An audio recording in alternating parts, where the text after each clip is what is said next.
چالش 10 تا دوختنی آسون سیسمونی. آموزش دوم دوشک گارددار. واسه الگو به یه مستطیل 30 × 100 سانت نیاز داریم.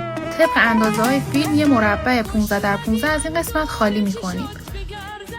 از این نقطه 55 سانت بالا میریم و به قسمت چپش وصل می‌کنیم.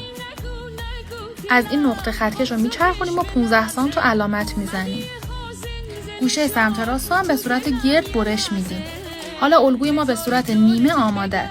2 تا لایه پارچه به صورت روبرو روی هم قرار میگیرن و بعدم الگو رو روشون قرار میدیم و دور تا دورش رو علامت میزنیم. دور تا دورش رو سوزن بزنیم و بدوزیم. گوشه ها رو چرت میزنیم و برمیگردونیم. قسمت داخل الگو رو برش میدیم، میذاریمش روی کار و دور تا دورش رو علامت میزنیم. این قسمتی که علامت میزنیم و دور تا دور کار رو به فاصله 2 سانت از رو دوخت میزنیم. به بندمون یه سنجاق وصل میکنیم، از این قسمت میزنیم داخل و از دور تا دور کار ردش میکنیم. قسمت کناره ها رو هم با الیاف پر میکنیم.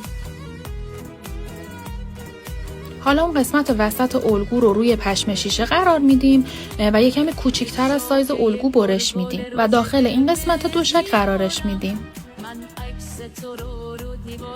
این قسمت هایی که باز گذاشته بودیم رو با چرخ از رو میدوزیم و نخهای اضافه کار هم قیچی میکنیم. برای آخرین مرحله هم بند رو میکشیم و